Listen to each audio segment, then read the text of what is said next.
name is Ravi Verma. I'm a Scrum.org professional Scrum trainer, and I'm the founder and org whisperer at Smooth Apps. Today I want to talk to you about a family tradition and the two most fulfilling parts of my day.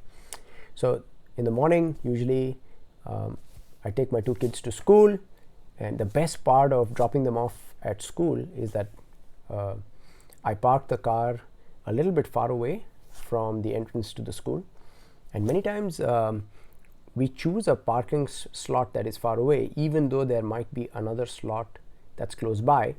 And the reason we do this is we love walking together, my two kids and I, and we have some interesting conversation. You never know where the conversation is going to go in, but those are important moments for me to connect with my kids.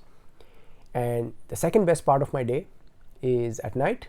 I get usually, if I'm lucky, I get a chance to tell a story to at least one of my kids, and then usually alternate. And those are beautiful moments. Life is short, and those are the little moments that make life worth living, where I can connect with my child one-on-one. You might be wondering, what the heck has this got to do with Agile or Scrum? So let me tell you a story. I was an Agile coach for a very large company that had centers in different parts of the world. I'm working with another company right now as an Agile coach. A common footprint, a geographic footprint for many scaled Scrum efforts is there might be a center in one or more software delivery centers in the Americas. There might be one or more centers in Europe, and there will be one or more centers in APAC. So one time I was visiting a center in Asia, and I was trying to ask them, how's Agile transformation, Agile enablement, how's it going for you? How's the effort to scale agility going? And here's a story that I heard from one of our team members in the APAC center. So what he said was, in the morning, maybe the day might start a little bit late, but often due to traffic, they have to leave home early. They get stuck in traffic maybe for a while, they get to work, and what happens is they're working all day. At around 5 or 6 o'clock, maybe things start slowing down from an Asia perspective, face-to-face conversations inside the center. But that's when America starts waking up, or maybe Europe has its peak productivity. So what happens is, in some cases, people on Scrum teams which are in Asia and have product owners or fellow team members in America, evenings are hell. So evenings where all their friends are hanging out together, family members are waiting for them, they want to spend time, the kids are back home from school waiting for mom and dad. The team members in Asia are sitting on conference calls with their colleagues in America. Maybe there's a daily Scrum going on, maybe there is a backlog refinement going on, sprint review, sprint retrospective. By the time they finish all those calls, maybe it's around 8:30. In some cases, I've had situations where people go home, they have a bite to eat while they are still on a conference call.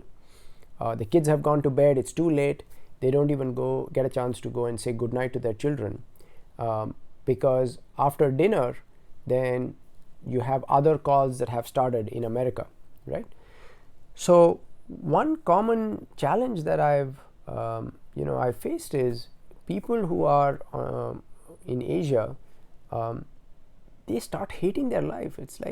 And they start hating Agile and Scrum and scaling Scrum, because it's taking such a humongous personal toll on their well-being, on their families, and it's almost like life is not worth living. Why do I bring this up?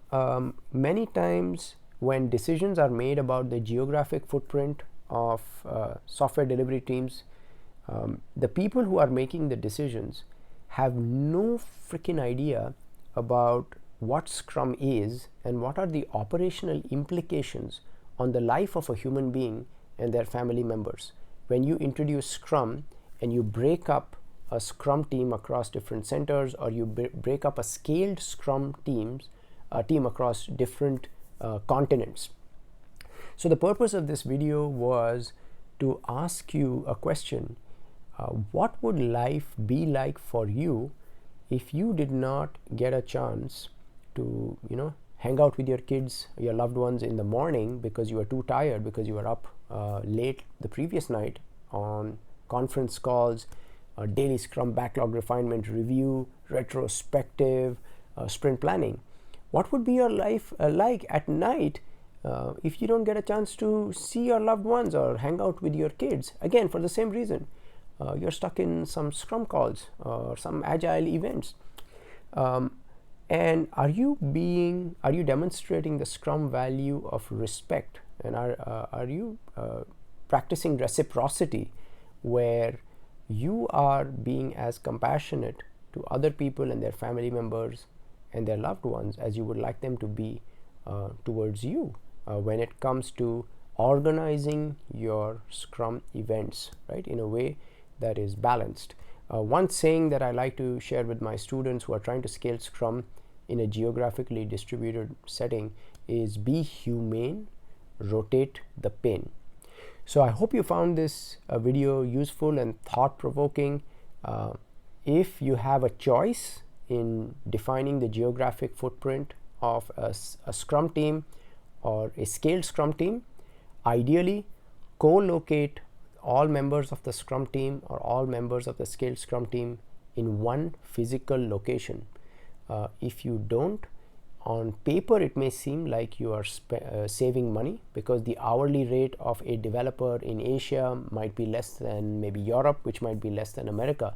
So on paper, if you treat human beings as commodities or chairs, buying 100 chairs in APAC and then buying 100 chairs in Europe and then buying 20 chairs in USA, from a P&L perspective it may appear very attractive, because look, now you got 220 chairs, and if you had bought all 220 in America, it may have cost maybe 5x as much.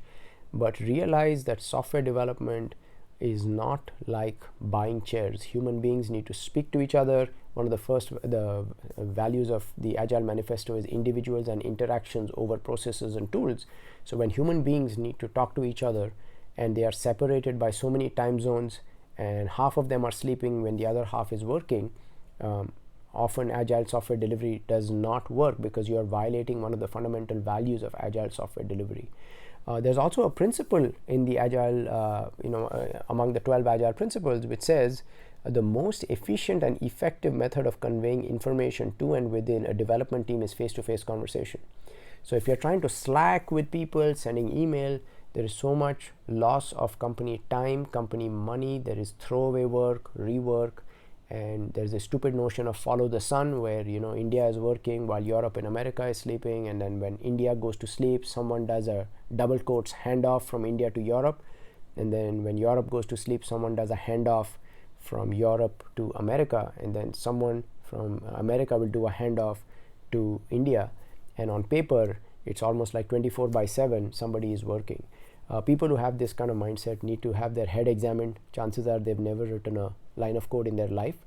The purpose of this video is to make you question some of the prevailing mental models that cause us to create a lot of destruction of human potential, money, goodwill in the name of scaling Scrum and scaling agility.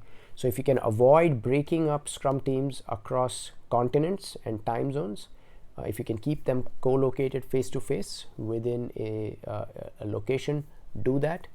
But for whatever stupid reason, if you're not able to do that, please be kind, be humane, rotate the pain. Thank you, keep calm, and Scrum on.